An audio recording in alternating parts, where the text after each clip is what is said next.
বন্ধুরা, Radhe Radhe. Welcome back to my channel Devi Chandika. Devi চণ্ডিকার চ্যানেলের সঙ্গে যুক্ত থাকা এবং পেজটির সঙ্গে যুক্ত থাকা সকল ভক্তদের জানাই অনেক অনেক ভালোবাসা, অভিনন্দন। তোমরা সকলে কেমন আছো? আশা করি ভালো আছো। আমিও মায়ের কৃপাতে ভালো আছি।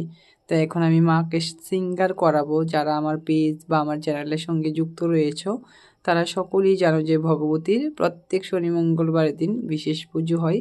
আবার যদি তার মধ্যে কোনো তিথি পড়ে তার ওই তিথিতেও বিশেষ করে পুজো হয়। আজকের ভিডিওটা বানানোর এক এবং একমাত্র উদ্দেশ্য হচ্ছে তোমাদের কিছু জানানো যে কিভাবে আরতি করতে হয়। আজকে আমি সেই বিষয়ে আলোচনা করব। আরতি কিভাবে করতে হয়, আরতি মানে কখন করতে হয়, কোথায় কোন জায়গাতে কতবার করতে হয়, কোন দিন থেকে আরতি শুরু হবে, আবার কোন দিন আরতি বন্ধ হবে, এই সমস্ত বিষয় নিয়ে আজকের আলোচনা। তোমরা ভিডিওটা অবশ্যই স্কিপ করবে না।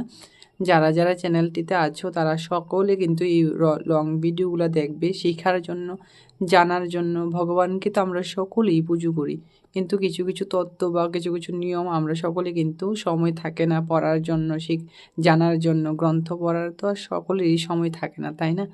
তো এই ভিডিওর মাধ্যমে তোমাদের এগুলা জানানো, আমি যা জানি তা আমি তোমাদের জানানোর চেষ্টা করি।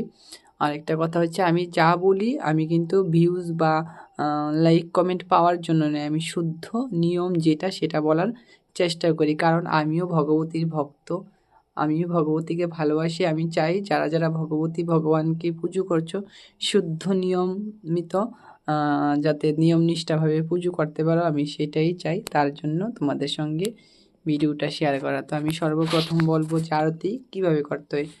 আরতি করার আগে তোমরা হাত মুখ ধুয়ে ড্রেস পরিবর্তন করে শুদ্ধ বস্ত্র পরিধান করে আরতি করবে। অনেকে দেখবে বসে আরতি করে, একদমই না। আসন পাতবে, আসন শুদ্ধ করবে, হাত শুদ্ধ করবে, তারপর আরতি স্টার্ট করবে। তো আরতি প্রথম যা দিয়েই করো না কেন তোমরা, প্রথম তো ধূপ দিয়ে আরতি করতে হয়। প্রত্যেকবার যা কিছু দিয়ে আরতি করো তোমরা এই দিকটি লক্ষ্য রাখবে যে আরতি ভগবতী বা ভগবান বা যে কোনো দেবদেবীর চরণেতে 4 বার হয়। নাভিদেশে, এই যে নাভিদেশ সেইখানে হবে 2 বার, আর এই যে মুখমণ্ডল এইখানে হবে 3 বার, আর সর্বাঙ্গে পুরো বডির মধ্যে হবে 7 বার। এইভাবে আরতি করতে হয়।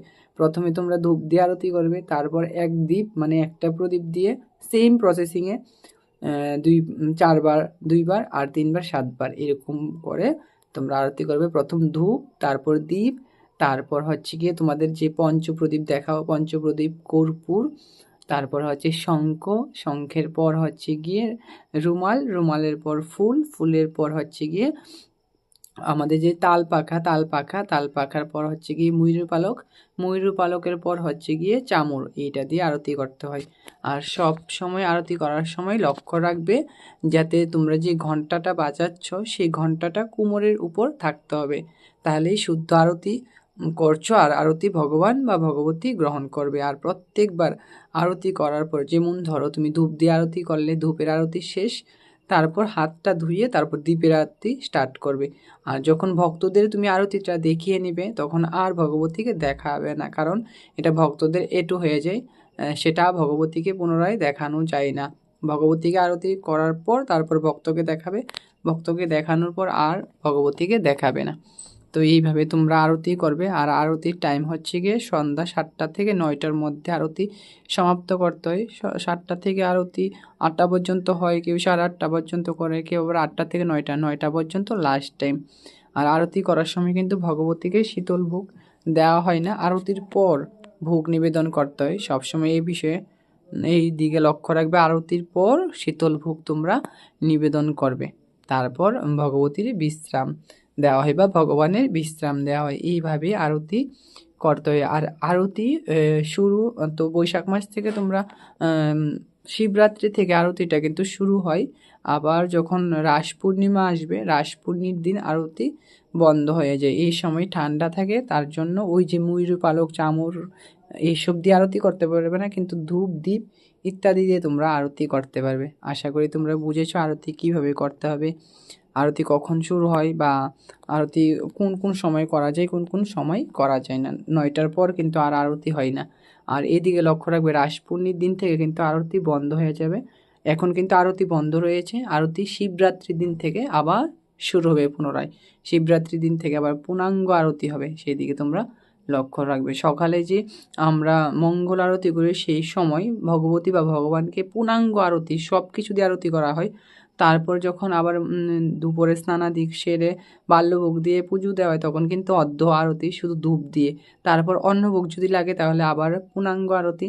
তারপর বিকালে যখন ঠাকুরকে আমরা ঘুম থেকে শয়ন থেকে তুলে আবার ভোগ নৈবেদ্য নিবেদন করি তখনও অর্ধ আরতি, আবার রাত্রে হবে পূর্ণাঙ্গ আরতি। এইভাবে তোমরা আরতি করবে, দেখবে ভগবানের কৃপা দৃষ্টি তোমাদের উপর বর্ষিত হবে, তোমরা ভালো থাকবে ভগবতী ভগবানের আশীর্বাদে।